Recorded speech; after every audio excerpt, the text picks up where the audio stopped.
Hey there, spooky friends, and welcome to another episode of the Scaryish podcast. Woo!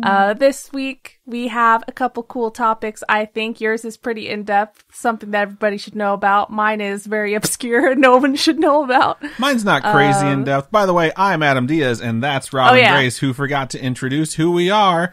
Let's be real, if you start on episode 167, you're kind of crazy, but hey, I think it's going to be a good episode, so maybe you're genius. I mean, seriously though, it's not about who we are. It's what we're going to talk about that matters. Suppose. So what are you going to be talking about? I'm going to be talking about the disappearance of Frederick Valentich. Valentich. Interesting. Valentich? I was hoping you'd have the pronunciation of your own topic, but hey, that's what we've come to expect from 167 episodes of Scaryish. Oh my God. This week, as you can see from the title of the episode, I am going to be covering the Satanic Panic, which is a crazy topic and something that I personally lived through a little bit. So it's kind of cool to go over. It's also kind of crazy and sad, but I definitely don't focus on that side of things. But yeah, I think I'm actually going to go first, right? Yeah, you go, girl. So, before I start, though, I want to mention, I just want to say thank you to everyone who joined us live for the most recent recording of, it was actually a surprise. I posted there's going to be story time, but it was our first episode ever of what we're calling Pasta Time. And Pasta Time isn't us sitting around making pasta, which we would absolutely fucking love. I would totally love to do that. To give you guys ASMR of us just eating pasta, that'd be awesome. No, it's us reading creepypastas or other, fictional horror stories from around the internet, or stories that have been sent in by our wonderful listeners, because we have had several stories that have been sent to us over the course of our life of the podcast, and people have let us know, hey, this isn't actually real, it's just something that I wrote. A lot of times they reach out and they just want kind of notes, like, does this scare you? Does this sound authentic? And it's always been really cool. Robin introduced me to creepypastas like 100 episodes ago, and I had heard of them after the show started. And it's become more of a thing we've talked about, that we want to start reading some out to you guys. And we've had a couple topics. I think Robin in particular has had a couple of topics that she covered that were creepypastas. So now we have an episode specifically for those. And those are called Pasta Times. We're going to do those every other week. And in between those will be the story times, where we read the emails that you have sent to us of things that actually happened to you. So we're pretty excited. And to make sure we don't flood one email address with real stories and fictional stories, we have a new email address. So if you have a creepypasta you would like to send us that is of your own writing, or if you want to just suggest, hey, I really think you guys would like this one, please read this on the show, you can email pastatime@scaryish.com. I love it. Like always, this is totally Robin's idea for the name, by the way. If you have a story that actually did happen to you, or a friend or a family member that you would like to share with us that's supernatural, spiritual, coincidental, whatever, please email storytime@scaryish.com, and we will be more than happy to read that on the show if you say we're able to. So, good stuff. Thank you so much for the wonderful reception to Pasta Time. Number one, we're really excited to start doing those, so keep an eye out or an ear out, whatever you want. So, this week, for my main topic, I wanted to cover something from my childhood. I had a couple of ideas this week on what I wanted to cover, and this one started to stand out the closer we got to recording time, or I should say research time. Are they the same time? Well, recording time is typically between 2 and 4 a.m., and research time is any time between 5 p.m. and 10 p.m., because sometimes it just never starts. What's funny about this topic, though, is that this is something I have thought of on multiple occasions, and when I thought of it, had the feeling this would be a really good topic, and I've gone to our Google Doc where we save all the topics we're going to be covering in the future, and I've either gotten to my phone and been like, what did I pick my phone up for? Or I've gotten all the way into the Google Doc and completely forgotten what the topic was, and it wasn't until I remembered it tonight that it dawned on me that is the thing I have picked up my phone for at least 5 different times to put into the Google Doc so I wouldn't forget it, and it just left my brain. But it just came back to me, so it's like it's destined to be here tonight. So this topic is something that was in full swing when I was a kid. So when I was born into the Satanic Panic, and I absolutely remember hearing shit that you're about to hear. Some of you who are my age or older will remember this and might have your own stories about the Satanic Panic as well. Some of you younger listeners may not have heard of this before at all, but it actually did happen. This is not bullshit. So without further ado, I present to you the Satanic Panic. So for those of you who don't know what I'm talking about, the Satanic Panic is a controversial issue from the late 20th century. I know it sounds weird to say it that way. I just like saying it now because one, it's accurate, and two, it makes me feel really, really old. It started in the 1980s, near the beginning of the 1980s, in fact, is when it really kicked off. But the roots for this had been kind of grown from the Manson family murders and some of the serial killers of the 70s, based off the ritualistic ways that they killed people. And when it really kicked off in the 80s, where the panic itself started to spread, it spread across the globe over the next 15 years. It wasn't just the United States. Most of what I've covered is focused on the United States because that's where I'm from. And this is one that's really seen through the lens of myself as a child and then later as an adult. So Satanic Panic is pretty controversial. In fact, it's so controversial that most websites dedicated to it won't actually define it or have a definition of what Satanic Panic is. A lot of times it's, I think, referred to as like the satanic ritual acts of the 1980s or the late 20th century to get rid of the name because people were really offended that bought into it. I didn't really realize that there was any controversy. I just accepted like that's what it was. Well, when we get into it, you're going to start to realize like, oh, I get it now. And even rewatching episodes of X-Files, satanic cults came up a lot in the early seasons. They still do, though. Because that's something that people were super worried about all the time. And like Mulder being the person who believes in like all these different things was definitely a voice where it's like, Satanic Panic is kind of like mass hysteria, which really pissed people off.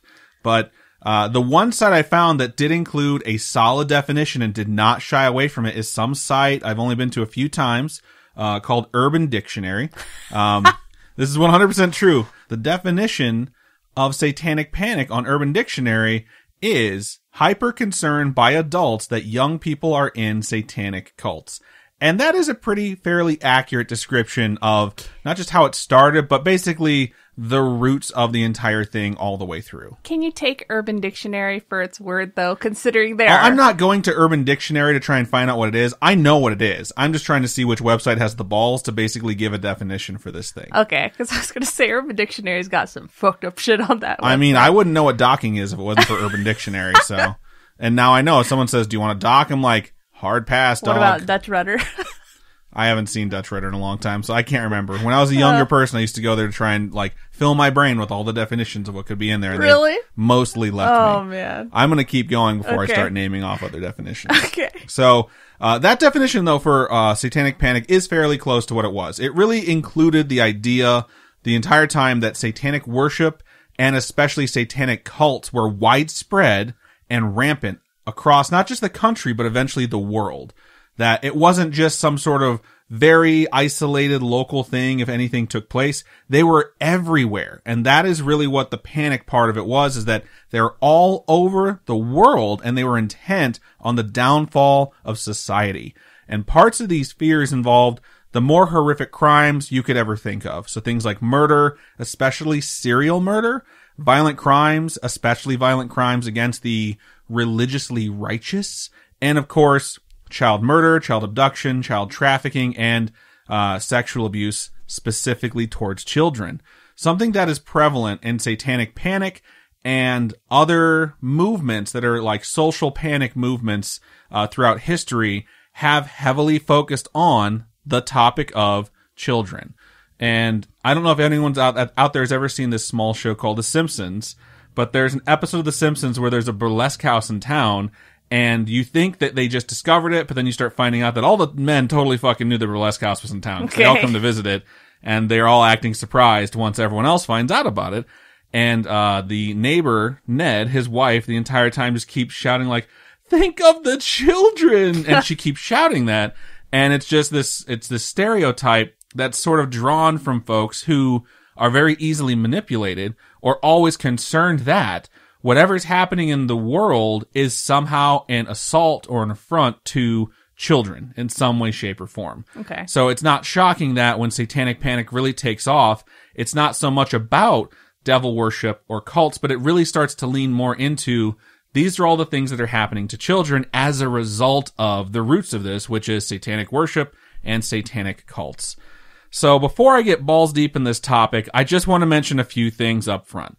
The first is that there are a lot of ways to tackle this topic. Like, there's a ton of information on Satanic Panic. There are so many books. I went through like 6 different books, and they're all the account of the same trial as a result of Satanic Panic, just because I wanted to see more and more on it. All right. And it's all over the place. And the way I'm going to do it, because we do have a show, we try and hit 30 to 45 minutes per topic. The way I'm going to do it is from my perspective as a young human to start, when it was happening, and then as an adult with life experience now, looking back in amazement and horror. So the second thing I want to mention is that this topic dabbles into a little bit more than I'm comfortable with conspiracy theory and conspiracy theories, which is something we typically do not get into on Scaryish. There are a few reasons for that. The main one being that a lot of folks who believe in conspiracy theories are so bought in that they won't stop believing in it when presented with strong amounts of evidence to the contrary.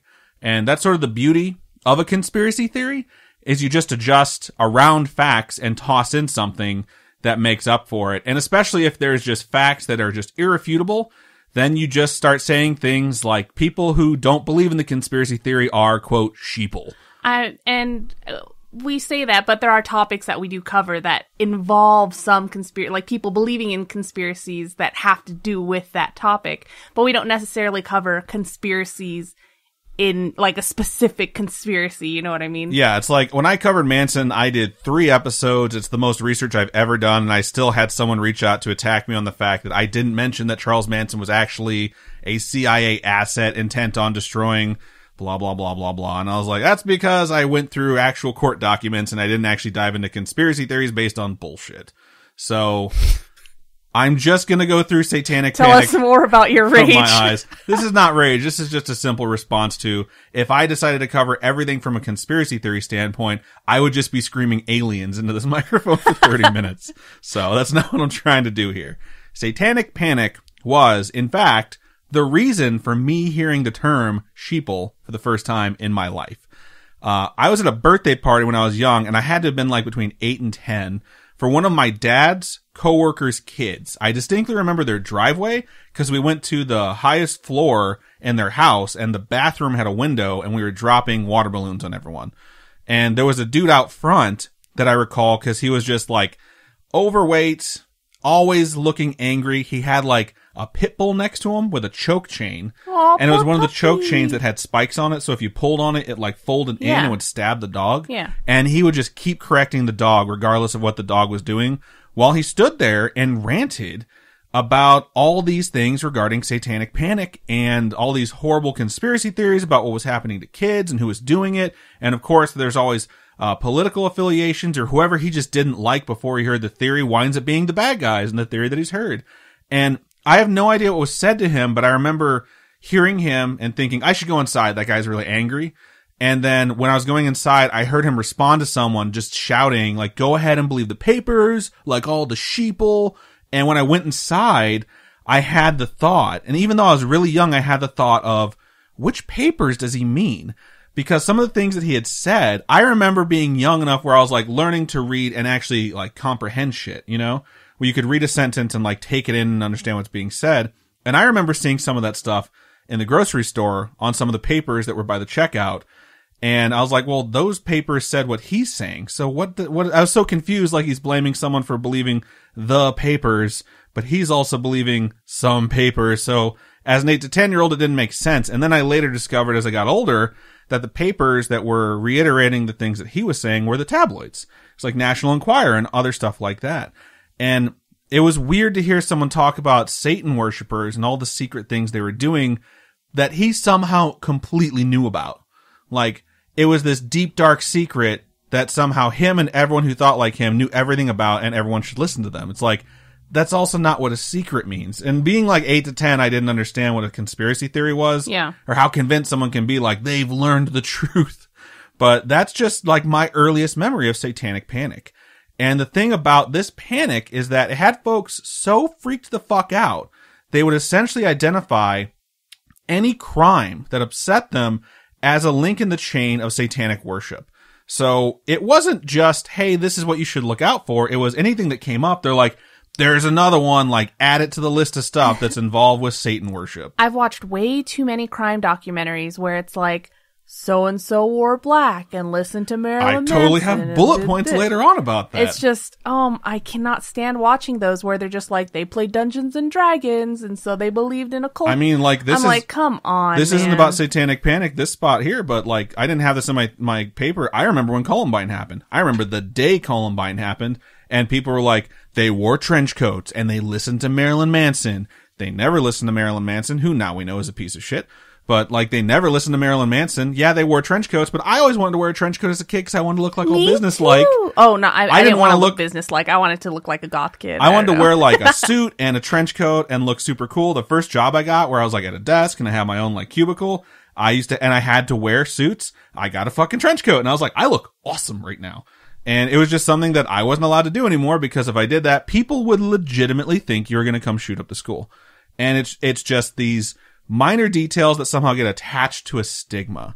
And people that don't follow societal norms, whether it was just reading something new or different than what was socially acceptable at any given place at any given time, whether it was Columbine or in the 80s during Satanic Panic, like listening to a particular band or song that was controversial, where it's like they didn't even listen to Marilyn Manson, but because he was controversial, the news automatically connected them, you know? Mm-hmm. And like people automatically connected them.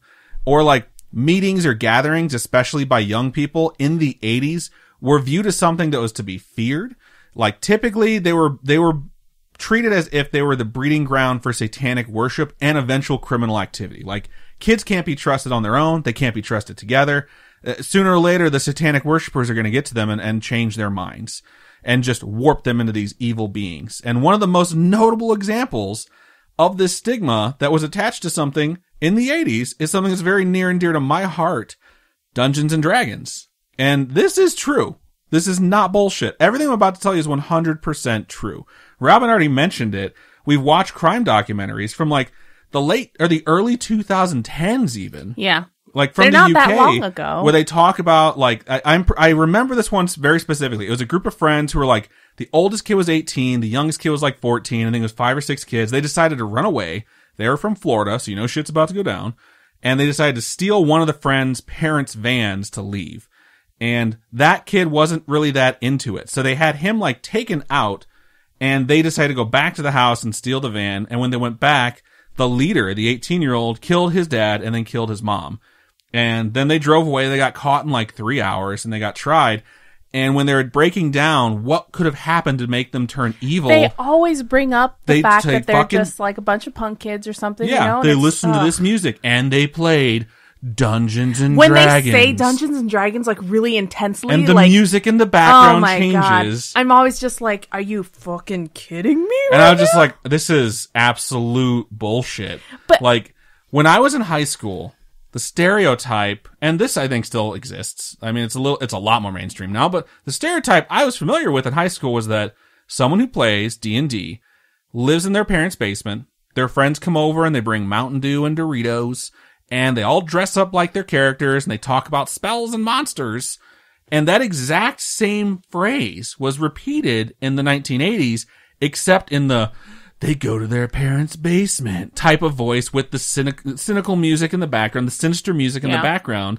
And legitimately, people were terrified when they talked about that. Like, they're studying spells and they're learning about monsters. Oh my God. It just drives me so nuts because, I mean, you see the kids on Stranger Things playing Dungeons and Dragons, and it's the most adorable thing If you ever, want Stranger Things to be more accurate, there should be people in town treating them like they're Satan worshippers. Because that's exactly what was fucking happening in small town America in the 80s for any kids who played D&D. They were treated like they're studying black magic or like blood magic or some other type of magic that I can't even think of. And like we just mentioned, like even the documentaries, like contemporary documentaries nowadays still talk about D&D if they're unplugged from the fact that it's not evil, like it's this horrible thing that's going to warp them. And as a person who's played far too many hours of Dungeons and Dragons, I can tell you the game is more about shitting on the doorstep of bars that you get thrown out of, or like occupancy logistics when trying to book a fucking room for 5 adventurers. And mine's always just like, how can I hit on this person? Every game I've ever been in charge of, Robin's always just like, I'm going to try and flirt with this person to either steal their shit or distract them so someone else can steal their shit. And it's like, okay, cool. At no point did she say, I want to eat that baby and drink its blood. And this is shit people legitimately believe would happen. And we're going to get into more of this. So, like, D&D was treated as if it would literally turn kids to Satan and then eventually cause them to do crimes, like, in Satan's name. This D&D angle is certainly the filter I look at this from as an adult at this point. And I will get to other things outside of this, but this is not an isolated incident I'm talking about. And I'm going to give you some instances. So in 1984, a 12-year-old boy shot and killed his 16-year-old brother in Lafayette, Colorado. He then used the gun to take his own life. It was a murder-suicide. It was this horrible tragedy in this community. And there was an international news article, not from Associated Press, but from their rival who eventually folded in the early 2000s, that was released later that day on The Wire, basically to put this story out in the world. And it did get picked up. It came out November 3rd, 1984. This is the first sentence from that article. I found the article in the archives, okay? Quote, a young boy shot his teenage brother, then killed himself in what may have begun as a fantasy associated with the game Dungeons and Dragons, officials said Saturday. That's, as a postscript, God. D&D had nothing to do with this at all. Like, they hadn't played it at all. The 16-year-old was, like, getting ready to run away from home or something like that. He had stolen a car. He was in a bunch of trouble. They don't know exactly what transpired, but the 12-year-old shot him and then shot himself. And it was this horrible tragedy that all of a sudden, in the first sentence, was about Dungeons and Dragons warping these kids. And this wasn't just people on the outside either. Like, the police chief in charge of this investigation discussed Dungeons and Dragons being a potential cause of the murder-suicide and was quoted as saying, quote, this is like what he fucking said, quote, my understanding is that once you reach a certain point where you are the master, your only way out is death. That way, no one can beat you, end quote. That's not even how you play the game. A group was actually formed later called BADD, B-A-D-D, like Mad Mothers Against Drunk Driving. Someone saw that and were like, that's catchy. I want to be fucking stupid, though. And this group, it was Bothered Against Dungeons and Dragons, I'm pretty sure is what this stood for. And they filed repeated lawsuits against the creator of Dungeons and Dragons, Gary Gygax, the publishers, the company that they had created, everything associated with Dungeons and Dragons. They just kept trying to destroy because they were so fucking convinced D&D was created to transform young people into monsters and get them to worship the devil and learn to cast actual magic against their parents. The founder of the group was a lady named Patricia Pulling. Among other things, she claimed, this is a quote regarding how Dungeons and Dragons is bringing Satanism to all who played it. This is her words. Quote, when you make a game out of war, that's harmful. The game is full of human sacrifice, eating babies, drinking blood, rape, murder of every variety, curses of insanity. It's just a very violent game. End quote. She's literally saying these things about Dungeons and Dragons and how it's going to warp the minds of all these fucking kids. And people believe this rather than just like reading the fucking guides to see how the game is played and realizing, oh, that's nothing like that. Or just sitting in on a session saying like, hey, can I watch how you and your friends play? That would be the rational thing to do. I've had someone's dad sit in on a D&D session before. Just to see, he wanted to see how we played our characters. It had nothing to do with like, I just want to make sure you're not going to cast any spells. He just wanted to fucking hang out and watch. And it was super cool. This fucking lady even testified. She was brought in to testify at trial as an expert witness in multiple court cases, knowing literally nothing about Dungeons and Dragons or video games. And she was testifying in cases that were filed against tabletop and video game companies to say they're evil, they're warping the minds of children, and she did. As a side note, to temporarily restore your faith in humanity as a whole, all of the court cases she testified in as an expert witness, her side lost. Every single one, 100% failure rate. So as a group, the 12 jurors just decided like, this lady's full of shit, and they lost. So at least there's that. Nice. The stigma was so strong, it turned the people who naturally gravitated towards Dungeons and Dragons to start, who were introverted creatives, into pariahs. And it was disastrous. Like, that article I just quoted about that murder-homicide, they reference at the bottom of it James Dallas Egbert III. And James was a brilliant human being. He enrolled in Michigan State University at the age of 15. Wow. So when he was 16, he was a sophomore. He started playing Dungeons and Dragons with a group of people. And it's really important to understand that when you play a game like that, you're finding friends, you're finding like-minded individuals that you can enjoy something with. You also kind of open up and you're creative because you're just like thinking on the fly. It's all just like, and you get to de-stress. And if you're a fucking 16-year-old who's a sophomore at Michigan State, like de-stressing is something you really need to do. Yeah. And because these folks used to LARP, which is live action role play, which is where you dress up. Sounds hot. And you play around, you have fun. Like, it's basically just doing cosplay. It was something that it was looked at the time as like, there's something seriously wrong with these kids. And during his sophomore year, James ran away from school. And his parents hired a private detective to find him. And 30 days later, he was found. Now, multiple articles written at that time would have you believe that he was living in a sewer because that's where they LARPed at. And he made it his home when he ran away because he was brainwashed. What really happened is there was like some abandoned like ducts at a water facility nearby. And they used to go there because there was no one there. The articles will not explicitly state that he was found there. They just state that he investigated it and later found him. So he wasn't actually living there.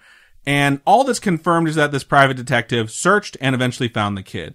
Once James was recovered, his association with Dungeons and Dragons was treated as if he was a Satan worshiper and had been warped by the game and had been studying magic in order to do horrible things. And it had nothing to do with the pressure of being a freaking college student. Or just wanting to play Dungeons and Dragons with his friends. And that attention was more than he could take. And James killed himself a year later, August 16th, 1980. And the thing that's most sickening about this, and this is probably the heaviest thing I'm going to cover, is that the article regarding the murder-suicide that referred to James refers to him as another victim of Dungeons and Dragons. What is... And that's how fucking stupid people really are, as they literally became the thing they're afraid of. Like, think of the children. The way they treated this kid, this 16-year-old kid, is what caused him to take his own life. And when you let fear and hate control you instead of sense and reason, this is the sort of shit that happens. And Satanic Panic was not just about Dungeons and Dragons. This is a single example. While Dungeons and Dragons is a single example with multiple iterations, I found a fucking list of how people were persecuted for Dungeons and Dragons in the 80s that absolutely broke my heart. And the Satanic Panic just spread to literally everything. If you had a beef with an industry, like, remember when we went to go to Disneyland and the hotel was shitty? And your friend was just like, I'm bringing this hotel chain down. Like, I can't believe they treated me like this. Like, we were supposed to have a completely different room and it wasn't what we were supposed to be. And every time we called to complain, they just ignored us. You're acting like you don't remember this at all. I'm trying to remember which hotel it was. I don't think we need to name it. Okay, we've been... That's not the point of this. But yeah, it's just like, if that was the 1980s, somehow, if she was one of these people that bought into it, that place would have been a home for satanic worshipers and satanic cults.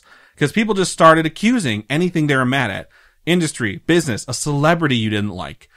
You would just include them in the conspiracy and see if it picked up grounds. And it's not like nowadays where you post something, you just start talking about it. And eventually no one knows where it came from because it just spreads by word of mouth. People who didn't believe these things, who thought like Satanic Panic is just an overreaction, like I'm sure there's something going on, but there's not this worldwide conspiracy by Satan worshipers to bring down society.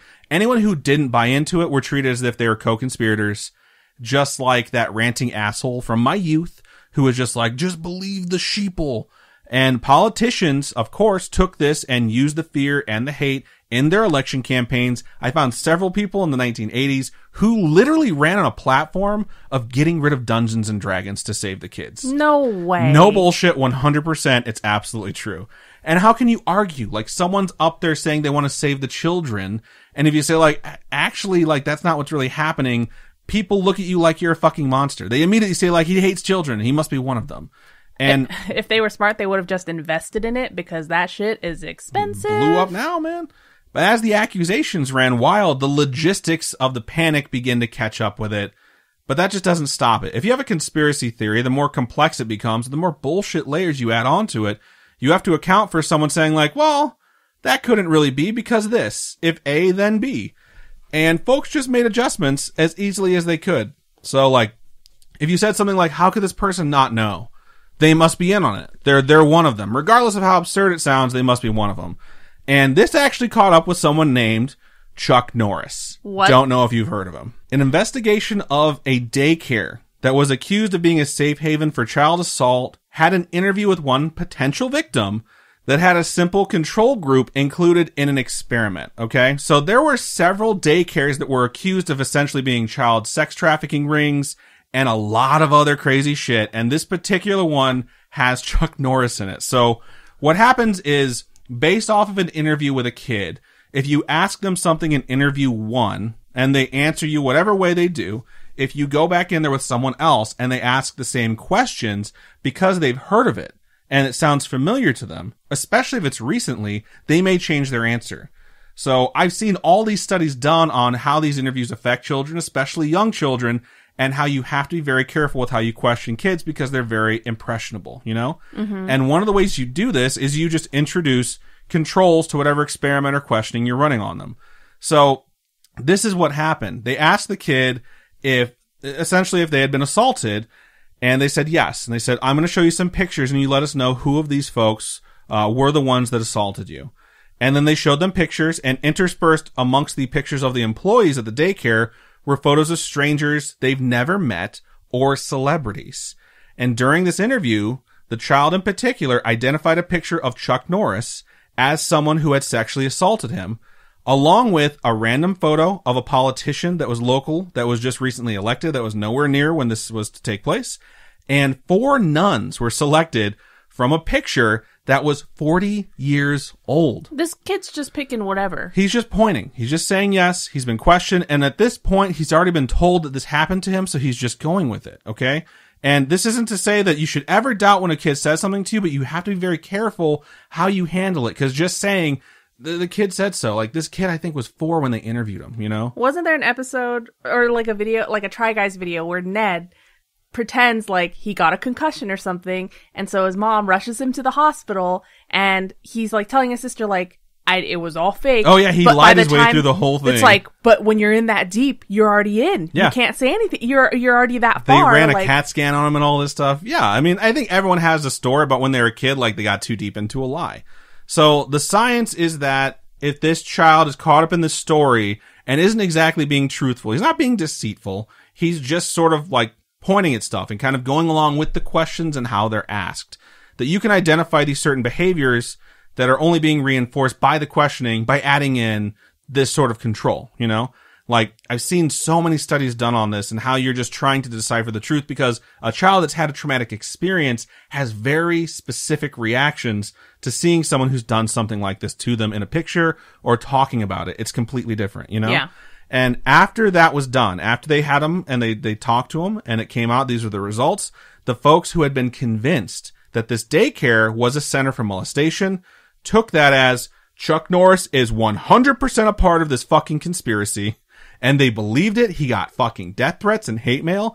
They thought the politician is clearly involved. This thing goes straight to the top. That's why we can't get anything done about it. And they just kind of left out the thing about the nun picture from 40 years ago where the kid identified 4 nuns. But I'm sure some of them thought those nuns must have been there too, and they did this to him.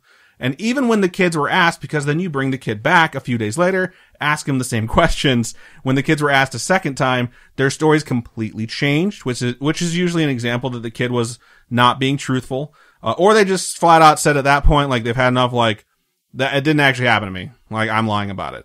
And when that came out, they immediately, folks were saying, I believe the children, this actually happened to them. Someone needs to be taken down for this. Kill Chuck Norris. All this other fucking crazy shit. This is 100% true. So at this point, the children had become weaponized by this conspiracy theory. And there was no limit to the things that would come out of Satanic Panic accusations.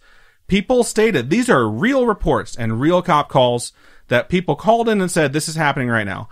People all over the country stated that witches were among us, not in hiding, literally flying on fucking brooms, and that they had seen them and they needed the police there to follow them back to their lairs, to their coven.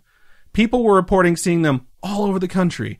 At some point it came out that hot air balloon travel only existed as part of a ritual where babies were being thrown off and killed to be sacrificed to the devil. Excuse me? No bullshit. Hot air balloon travel like took a huge hit to the teeth because it's specifically just for tourism, you know? It's not like you're actually doing hot air travel from like one destination to another instead of driving or taking a plane. You're just going for the views. Child trafficking, this is 100% real too, and this one was really in-depth. Child trafficking was being done via flushing babies down toilets because the plumbing in the country was constructed to all be connected, and it would traffic babies to secret rooms underground where they were abused and molested and then cleaned and then returned, presumably via upside down toilet, to their homes so their parents would never know. I would like to pause again to remind you, I'm not being facetious or adding in my typical bullshit humor. This is exactly what was believed back then. Other things outside of this were believed with Satanic Panic, but I'm pulling these things that I sort of recall hearing about or that blew my mind when I was doing this research to share with you. Another one is that people who own boats to take children, and especially babies and infants, out into the water and throw them overboard to sacrifice them to Satan, so boat ownership was looked at as if there was something wrong with you. There were incredibly detailed descriptions of these rituals where babies were stabbed to death and how they were killed that are so sickening I didn't even put the fucking details into my script. And it really says more about the accuser and whoever came up with this quote-unquote ritual than anything else. And there was this shock tactics to get people so disgusted and disturbed that they would hear out the accuser because of the nature of the accusation being so disturbing. And another one was that car washes and airports around the country, these things got all sort of lumped together as like car washes and airports are in on this. And it seems like car washes and airports would make more sense to be part of the child trafficking ring than what was eventually tagged to them in the conspiracy theory, which is this is where the conspirators meet to have orgies. And people legitimately fucking said, like, the car wash is a great airports space to have an orgy. And car washes, man. That's where they're meeting for their orgies. And if you told me something along the lines of stay away from car washes and airports, there are orgies happening there, I would have responded with, oh my God, that's horrible. I'll be right back. I need to go get my car washed at the airport. Double orgy! And I would have been out of there. But amidst all of these things, there would be cases of actual murder or assault or rape or child molestation. And whatever the circumstances that happened, the person wore a green shirt, the person was from this part of the country, the person had this job, that would become part of the panic and part of the theory. The rise of serial killers inspired this fear in people, starting with Manson and then the serial killers in the 70s, most notably the Alphabet Killer, who is just terrifying and will be a topic in the future, and the Zodiac Killer, because they both had ritualistic killings and they were never caught. And that really, really scared people. And that fear just started running wild. Like, imagine being a police officer and you're trying to solve a crime, maybe a crime like this, and then an avalanche of false accusations would just flood in. It would be like trying to find a needle in a haystack and someone showing up and saying, hey, I am 100% sure that this much larger haystack I have here has a bunch of needles in it. I haven't checked it all though. Here you go. And then they just dump it on your actual needle in a haystack. And you have no idea whether or not they're telling the truth, but what you were looking for in the first place has become nearly impossible to find. That image should scare you more than anything else. And this is why I fucking hate conspiracy theories. Because whatever someone might be afraid is happening when fear and hate are involved and mixed in, so accusations can be thrown around willy-nilly and just wildly, it makes it virtually impossible to find the actual crime being done. Which is why some conspiracy theories are started as disinformation campaigns to make it harder to find the actual crime being done, because the people that start the theories on occasion are involved in actual crime. And they're just trying to throw people off the scent, and people buy into it so fucking easy. Like, I don't know how cyclical it is, like how many years it takes, but it is very cyclical. Not only could this sort of thing like the Satanic Panic happen again, it will. And I feel like it has. I was going to say, I feel like all this stuff going on right now is very similar. It always comes back, man. And like the thing about children, like you're just going to see that as long as you're alive, and it's going to keep coming back. And one of the things that really made me think of this topic is an interaction I witnessed on Facebook. I didn't participate. I typically don't post on a lot of stuff on Facebook because of how crazy people are. Sometimes I just like posting that gif of the guy eating the popcorn. Yeah, just watching what's happening. Yep. One of the things that really, except that that's fucking Michael Jackson. If someone's freaking out about child, like, abduction, yeah, you can't they're going to be like, oh, you're part of it. Yeah. So someone had mentioned on my Facebook feed, they posted a general question on a general topic, about as basic as it'll get. And the first response on that was immediately political, blaming a group of people who I'm not going to identify as like the evil of the world, legitimately, not just like they're bad people, like they're literally evil, accusing them of worshiping Baphomet, I think it was. And I had to fucking Google who Baphomet was. I'm like, if I supposedly belong to this group and I'm supposedly worshiping this fucking god who I've never even heard of, which is a god. It is a god. It's a god that the Knights Templar were accused of worshiping when they were fucking rounded up and murdered. And it's like that's from like the fucking 1200s and that shit's coming back. Like, that's the Knights Templar shit just rounding up in 2021. And then they accuse him of worshiping this fucking dude and of wanting to murder and eat children and drink their blood, and that they want to install Lucifer as the leader of the world. This is the first fucking post on the thing. It's like, hey, has anyone heard about where my socks are? Or something that fucking general. And I was just so fucking annoyed. And then I went back to it, so like, all right, let's see what's happening with this post. And folks are complimenting this first poster on how brave he was to say it, to speak the truth. And one person, just one, tried to respond to the question, the original question, and ignore the madness. And that person immediately got attacked and called all sorts of things you can fucking imagine. And somehow, like, ignoring the madness was them being complacent, complicit, and a sheep for trying to, quote, debunk the, quote, truth. It's like you guys can't see how intense Adam's finger quotes are. Around truth, especially. Like, anyone who tries to debunk what they say is evil, essentially, which is just a sign that they're wrong. Like, it's like the Red Scare of the 50s. If you've never read about that, read about that. It's like the same fucking thing. That was just mainly political instead of religious, and this one's like a mixture of both. And if anyone says anything out of line, they must have been a fucking communist. And it was like print media was the primary source of information. Televisions were around, absolutely. But people were unable to distinguish fact from fiction when they don't know who to trust. And then the 80s happened and Satanic Panic happened. And people decided that having outlets that said wildly different things meant that they could choose the story they wanted to believe. And no one wants to believe that stuff like this is happening to kids or that the world's going to be taken down by Satan worshipers. But it's just something that wound up happening. It fit with what they believed in some way, shape, or form. And there were more outlets for the stories to flow through in the 80s, print media, television especially, local communities like always. And now, in 2021, we have access to media in the blink of an eye. Social networking, things like that. We're all connected to information at any given moment via the Google machines we have in our pocket, which is what Robin and I call our cell phones. If we ever have a fact that we were debating on, it's like, Google it. We literally today had to look up, like, life expectancy of a Corgi, life expectancy of a German Shepherd. All these different breeds, like, we want to know. And much like before, with the overwhelming abundance of media, folks just tend to choose the stories that they want. Doesn't have anything to do with anything else. Credibility is easily dismissed if folks are able to simply find a story or stories that fit their beliefs. And when I say that, when someone's trying to convince you of something or tell you a story and they're doing it by controlling you through fear and hate, that really needs to be a very big warning sign, because the reason folks are choosing this is based off their lifestyle. It's based off their preconceived notions.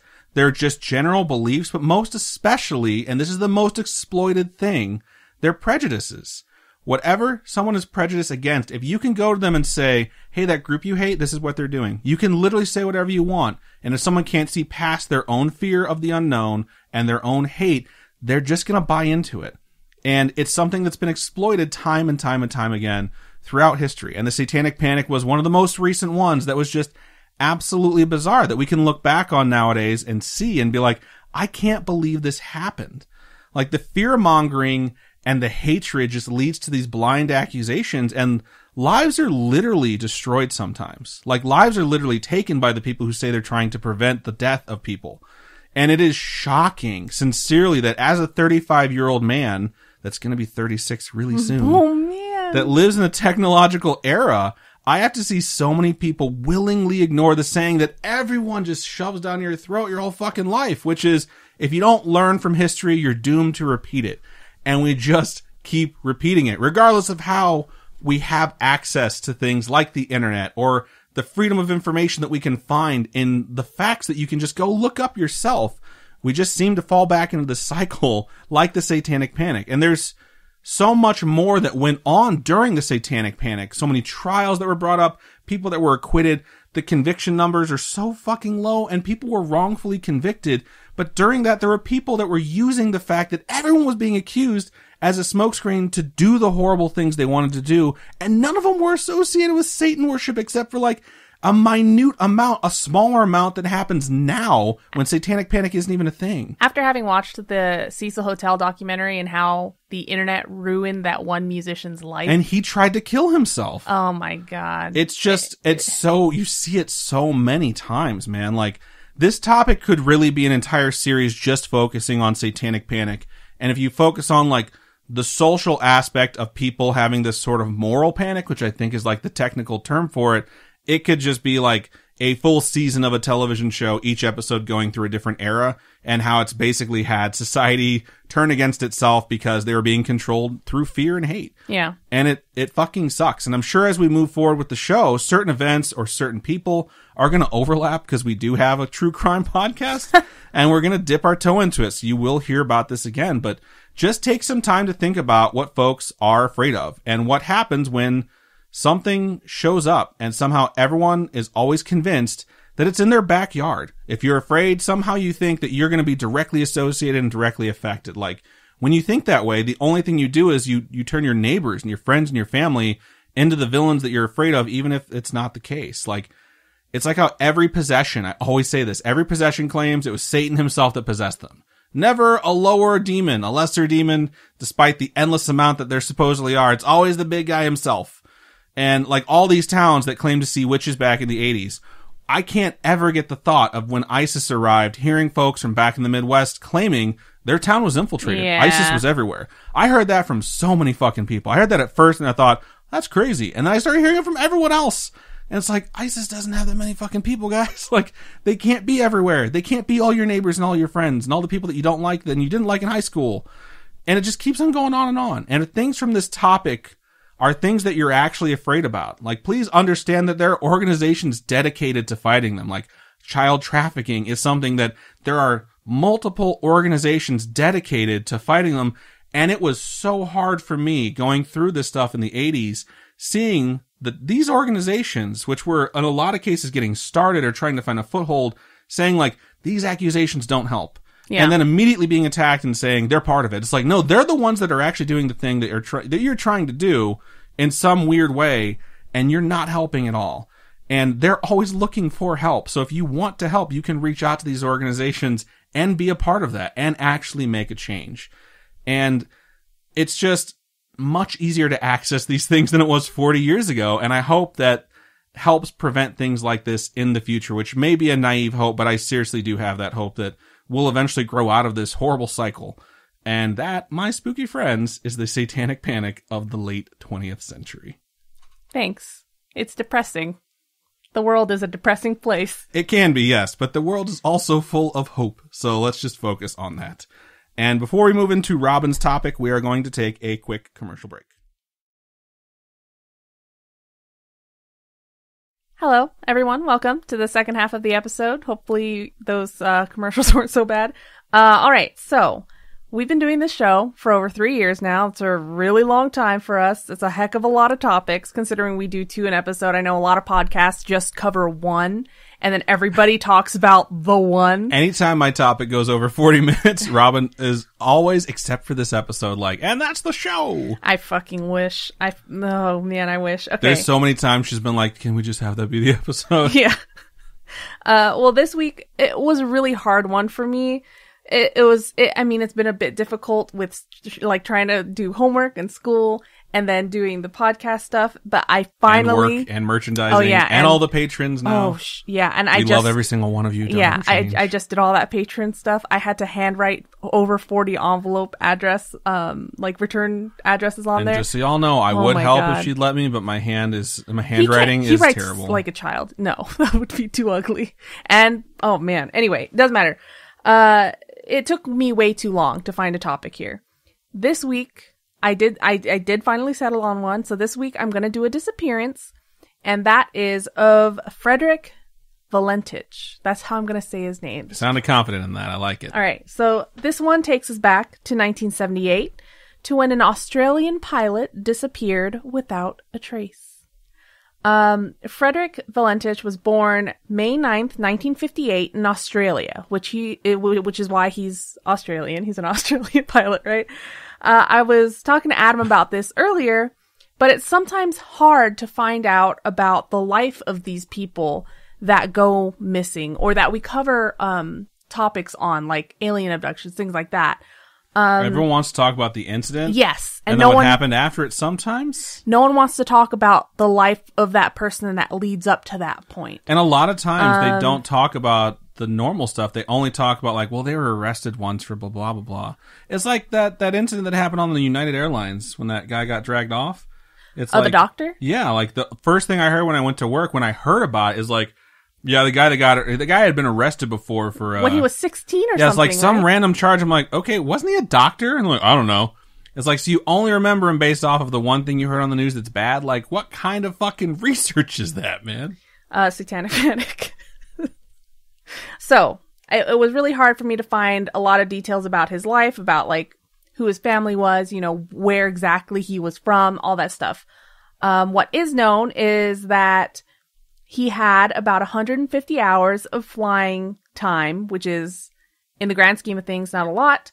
He did have a Class 4 instrument rating. So I don't know the details of what that means then or even now, but in this day and age, it takes 50 hours of cross-country flying, 40 hours of simulated time, and 15 hours of instrument flight training to get a basic instrument rating.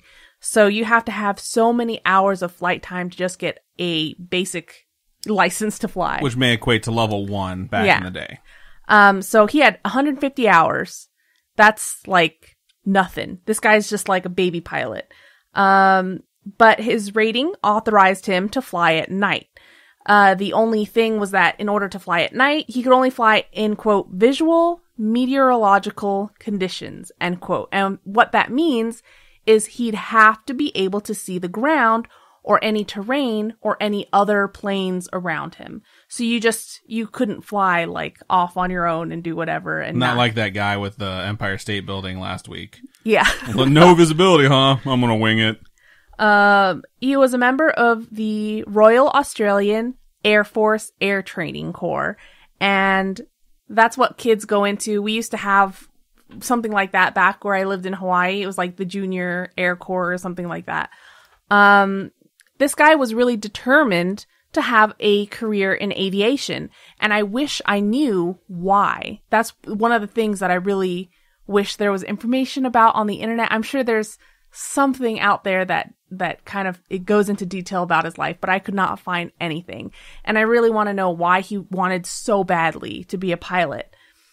Our old friend Freddie here tried to enlist in the Royal Australian Air Force twice, but was rejected both times because of inadequate educational qualifications.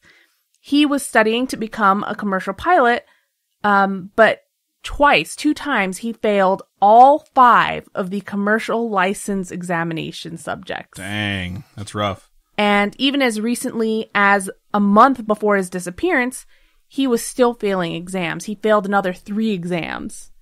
So it's just like, he was just so, he wanted that. That's what he wanted his career to be. So he kept trying.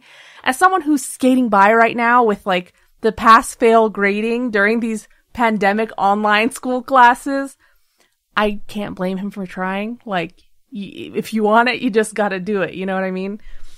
Though, it's like that saying, if at first you don't succeed, try again. That might be too many to quote, but he did fail 5 times, so I think I nailed it. Though he tried really hard, he did have his fair share of incidents. So even though he really wanted to have a career in aviation, he kept making mistakes. At one point, he was flying and then strayed into a controlled zone in Sydney. And for this incident, he got a warning. He's like, don't do that again, whatever. Then there were 2 incidents of him flying into a cloud deliberately. And they were actually considering prosecuting him for these incidents. And obviously, I'm not a pilot myself, but I know at least driving in a snowstorm, you really shouldn't fucking do that, especially if you have 0 visibility. That's just a bad idea. So imagine flying into a cloud with no visibility. It's funny, I pictured driving into a puddle as a driver, because you're supposed to avoid puddles so you don't hydroplane. You know what I mean? It's like just being like, yeah, whatever. I like splashes. And you just drive into it as fast as you can, which I've done before. Okay. And I wouldn't do it if I had like the driving instructor in the car with me, though. I always wonder just how many birds get sucked into the plane engines. The plane that he was flying was just like one of those single like propeller. A Cessna. I think they're called Cessnas. But like commercial planes, I always wonder how many birds get sucked into those things, because those things are huge. It doesn't go well when they strike a bird. Really? So, yeah. They keep track of it. They keep track of bird strikes. Really? Yeah. Do they ever just run straight into the front of the plane? Yeah, absolutely. Like that movie about the guy who landed safely on the Hudson River. It was the first time that they had ever had double engine failure from a bird strike. What? Yeah, because they never had it hit both engines. It's typically a single engine. They just turn around and go back. And because it was double engine, he's like, okay, there's no page in the manual for this. We're going to fucking improvise. Oh my God. Okay. Yeah. I'm Sully, always, that's the name of it. I'm always curious about that. That always like is something that every time I fly on a plane, I'm like, please don't have a flock of birds just fly up here. Anyway, according to his father, the reasoning behind his actions of why he would fly into clouds and stuff like that, he was a big believer in UFOs. And he was afraid of being attacked by them. Apparently, that was his I'm going to excuse. check the clouds to make sure there's no UFOs hiding in here. That's how these web pages are written. I don't know if that's what it meant. I wonder if it's like they're talking about the event as a whole. But how it was written, that's how I read it. That's just me. So, as a big believer in UFOs, he watched movies, he read books. According to his father, earlier that year, he had witnessed a UFO moving away very fast, which, of course, is what led him to worry about an impending attack. So, I feel like maybe he saw something, he didn't understand what it was, or he was just like, dude, that's an alien, something's gonna happen, you know? And then on Saturday, October, what? I just picture him flying and being like, is that an alien? Better hide in the clouds. It's very cartoony. That's all. On Saturday, October 21st of 1978, at the age of 20, so this guy's really young, he disappeared. During a 125 nautical mile training flight, which is about 232 kilometers or 144 miles, while flying in a small Cessna 182L, which is a little four-seater single-engine plane. It was registered under the code VHDSJ. He disappeared over the Bass is it Bass Strait? Bass Strait? I have no idea. I'm going to say Bass Strait. Bass Strait. Shit. It was a strait called BASS. It's spelled the same. Damn you, English language. The destination for this final flight was to King Island, which is an island in that strait. And though it was a training flight, probably for him to register more hours or something like that, it's not known exactly what the true motivations for this flight was. He told officials that he was going to King Island to pick up some friends, and then he told others that he was going to go pick up some crawfish.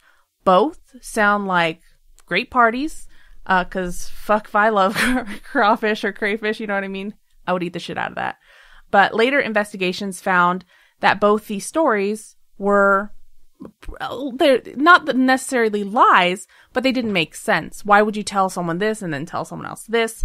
So it was really odd. He also didn't tell King Island Airport that he would be landing there, which is even more odd. So why is he making King Island this is my destination, but he didn't even tell the airport hey, I'm coming over, you know? At 7:06 p.m. that night, he radioed to Melbourne Air Traffic Control and spoke to an air traffic controller named Steve Robbie.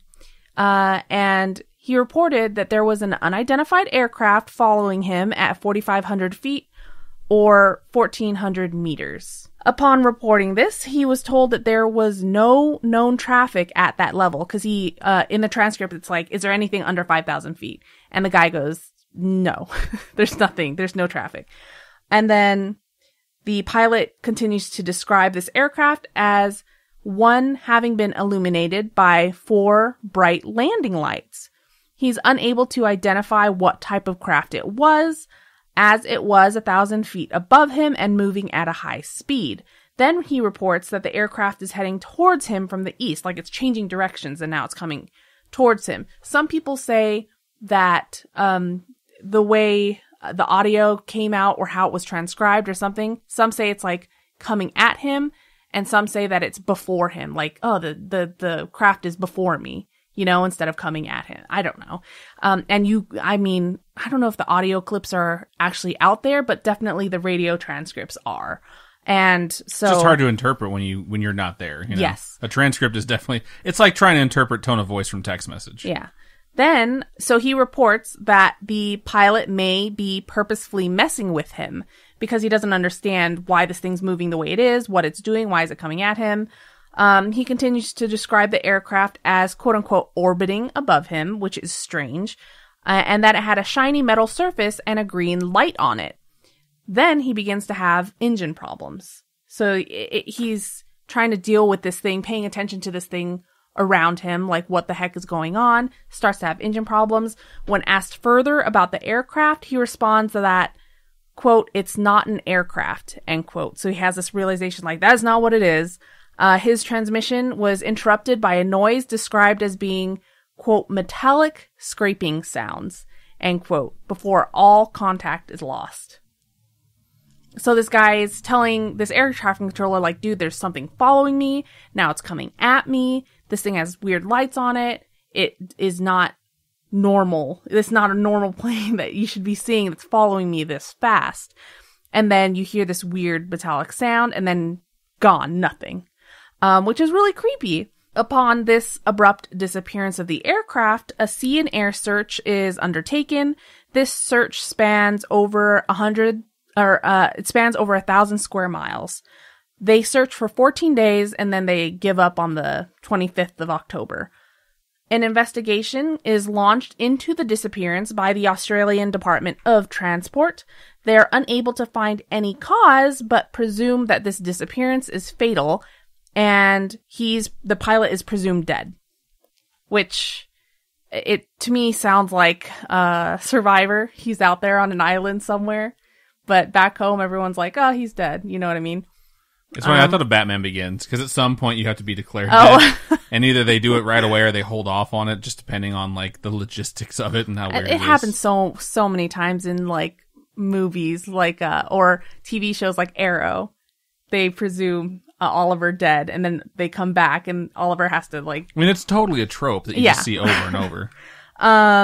So 5 years after the disappearance, an engine cowl flap was washed up on the shores of Flinders Island, which is a large island in this strait as well. In June of 1983, the Bureau of Air Safety Investigation asks the Royal Australian Navy Research Laboratory if it were possible that this piece traveled there from where it's thought that the aircraft disappeared. The Bureau did note that they were able to identify the part as having come from a Cessna 182. And that the serial number does fit in the range that includes the plane that disappeared. Some say that this part, though, came from a plane that had been repainted, whereas the plane that disappeared had never been repainted before. So it's hard to tell, like, well, is this the real part? You know, what plane does this belong to? And it's creepy to think that there might be so many random aircraft that have disappeared in the ocean that one of the wings could just show up and they're like, this isn't the one we're looking for. And like, isn't case that dismissed. terrifying? It's still a fucking wing, man, or a fin or whatever. It says it's like a brake pad. No, hold on. Flap. Yeah, brake. And isn't that the thing that comes up when you're trying to land? And it slows you down. Yeah. Causes drag. Or an engine cowl flap. I don't know if that's what it is or whatnot. We aren't pilots. We don't do planes. There are a couple different explanations that have been proposed over time. One of these is that during the flight, he'd become disoriented somehow, ending up upside down. If so, the lights he may have seen could have been his own lights from his plane reflecting on the water. Then, he may have just crashed into the water being upside down. That being said, the model of the plane he was flying would not have lasted long upside down, as the fuel system relied on gravity. So if you're upside down, fuel's not going to move, you can't get very far. His engine would have cut out pretty quick, which does add to the fact that he was saying he was having engine problems, though. So maybe, kind of throw that up in the air there. Some propose that the whole thing was staged, that the plane had enough fuel to fly 500 miles. It also never showed up on any radar.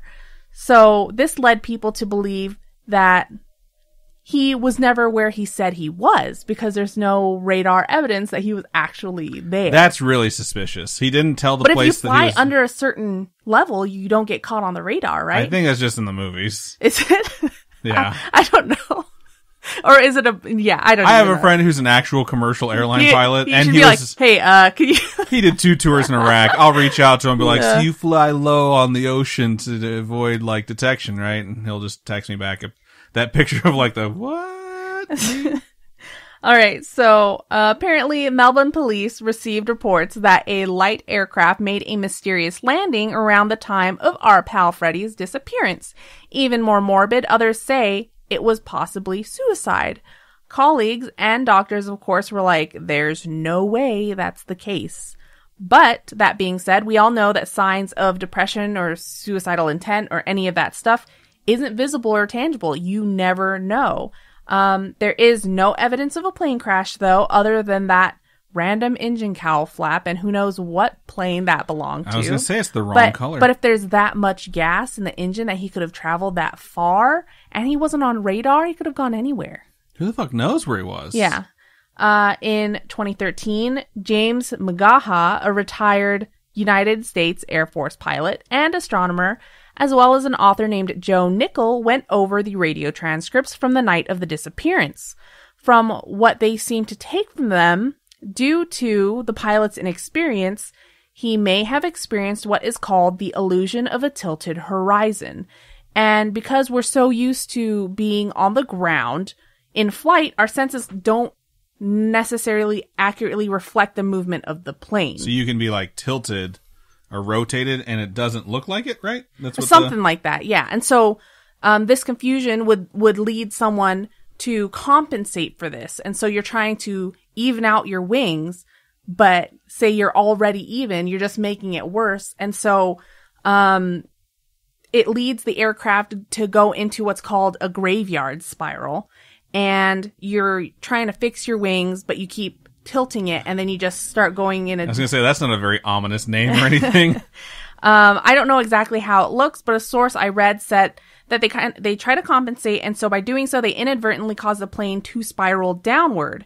And so the plane spirals downward slowly at first, and then it just goes in a tighter circle and goes faster and faster. And I'm not too knowledgeable about plane things. Obviously, Adam has friends that are pilots, like a cool guy. I've Googled so much about flying planes tonight that my Instagram on my phone was like, you thinking about taking flight school? I was like, what the? Oh my God, the internet. But supposedly, the tightening downward spin may have caused the fuel to kind of seize up because of the G forces in there, and cause the quote-unquote rough idling experienced by the pilot. And then the lights, supposedly just him seeing bright stars and planets. But I feel like I've never seen a star or a planet so bright that I would be like aliens, I mean, maybe that's just me. I don't know how often you're looking up at the stars, though. We live in a city where the lights are pretty bright. It's a lot of light pollution. You get out of this city, though, you're in the middle of the fucking desert, so... Of course, there are those that are in the It's Aliens group, and some say that he was abducted, some say that the aliens destroyed his aircraft. Maybe, when I read that, I was like, maybe he was shot with some beam that disintegrated his, plane and only left that one piece that washed up on the shore. Where'd the metal scraping noises come from, then? That has to be a crash, Everyone knows disintegration beams don't cause metal scraping noises. It's more like we've all seen Mars Attacks. That's all I'm saying. I've never seen Mars Attacks. Oh my God, it's so good. It's going on the list. Isn't that a game? No. You're thinking of Destroy All Humans. Oh, It's 100% inspired by Mars Attacks. All right. So, a UFO writer named Jeremy Clark wrote that the Ground Saucer Watch, which is a group based in Phoenix, Arizona, argued that they had pictures of a, quote, bona fide unknown flying object of moderate dimensions, apparently surrounded by a cloud-like vapor/exhaust residue, end quote. And these pictures were of a fast-moving object that exited the water near Cape Otway Lighthouse the day of the plane's disappearance. And this was where some claim to have also seen a plane mysteriously land the day he disappeared as well. So I wonder if there's some credence to something that happened in the area that day. Those pictures, though, that were supposedly of this thing coming out of the water, it's so, like, blur. You can't really tell. You can't tell what it is. There's something there for sure, but you can't tell what it is. So his father, the pilot's father, lived for decades after that, passed away in 2000. So he lived for a really long time after his son 21 died. years, 21, 22 and years, right? he never found out what happened to his kid, which is sad. That is sad. Yeah. But I mean, what do you think it could possibly be? I think it's weird that there were reports to the police that were like something landed in that area the same day that these people catch on camera something came out of the water. I don't know if it's one or the other, but it's like something must have happened there. So, as the person who really wants to believe in aliens, the I want to believe person, despite being terrified of them, I sincerely believe, after hearing this, and this is just obviously my theory based off of the evidence that you presented, we're never stating that this is definitive unless I say that this is 100% what happened, which I do quite often. Okay. But I think it definitely sounds to me like this dude faked his death. He disappeared. He was just like, he knew a way that he wouldn't, he knew he wouldn't show up. That's the thing you don't know. He's 20 years old. Maybe he just wanted to fucking start over. Maybe he's a time traveler. He listened to podcasts and listened to the last episode and heard me talk about like, just disappear, start over. And, decided to say, fuck it. I'm going to start over with? I'm going to be the new guy in town who has a plane. But well, I don't know. See, that's the thing too. No one ever found the plane, but you could repaint the plane, obviously, because right? he kept the fucking thing. Yeah, you could just repaint it, scratch off the serial numbers. I'm sure. I don't know. I don't know how that works. I'll talk to my friend about how easy it is to steal a plane. He'll let me know. Doesn't the digital box, like, when you're... This is 1978, right? 1979, somewhere around there? Yeah, 1978. I'm pretty sure planes were made of paper back then. They didn't even have a black box. Oh, you're so stupid. And they had to be thrown by a giant from the clouds. I'm just thinking, like, is there, like, a beacon or something on your plane that you can't change out? Transponder? Yeah, sure. You can, okay, transponders are assigned to a specific plane and they're used to track you. You can absolutely take them out, though. Really? Yeah, especially in Cessnas. I watched this documentary called Con Air. They totally did it in that movie. Con Air! Oh my gosh. It's a great movie. I've only ever seen the beginning. It's just the perfect bad movie. Really? It's not even bad. It's like so bad it's good, and it's so good it's bad. I don't know. That's how I feel about National Treasure. I've not seen National Treasure start to finish, so you've like watched it so many times that I kind of know what happens in it. Anyways, it doesn't fucking matter. We're talking about this guy. I think he's still alive. He would be 60. He'd be like 62. No, he was born He was 20 in 1978, 1979. Yeah. So add 30 years. Add that's 40 2008. At 40 years.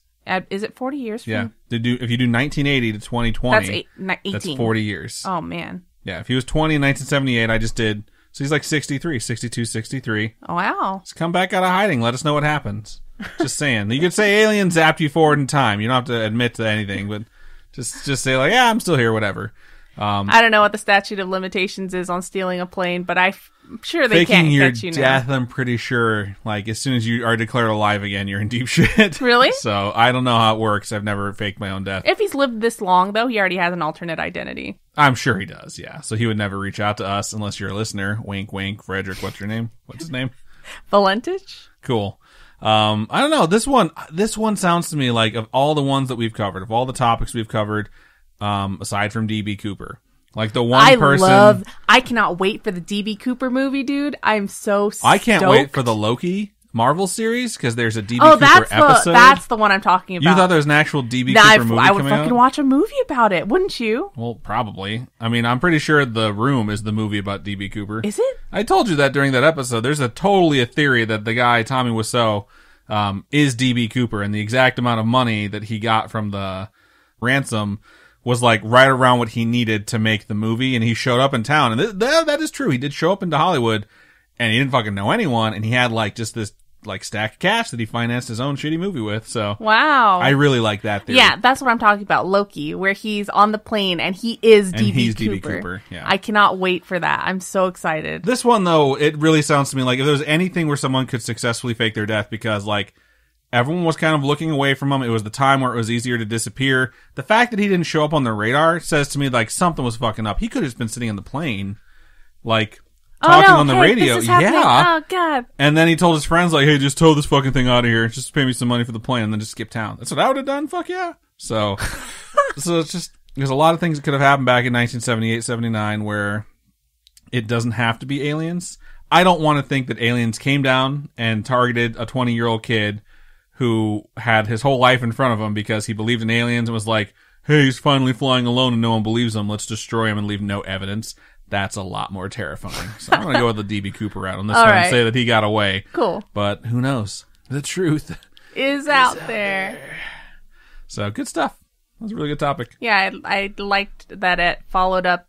It kind of ended on a more cheery note than your depressing Satanic Panic. Mine wasn't crazy depressing. It's just fucking mind-blowing, man. So, all right. I think that's just about everything we have for episode 167. Again, if you have a creepypasta or a fictional horror story that you would like to hear us read on Pasta Time, please reach out by emailing pastatime@scaryish.com. If you have real experiences, say you lived through the Satanic Panic area and some weird stuff happened to you, or you met some serial killers, or you just had weird stuff happen to you, or your friends or your family, or you got some ghosts, you got some paranormal stuff, you got some creepy things, storytime@scaryish.com. Please, we have actually been informed that we may receive, we're not sure if we're going to, a letter in the near future regarding a personal experience with Charles Manson.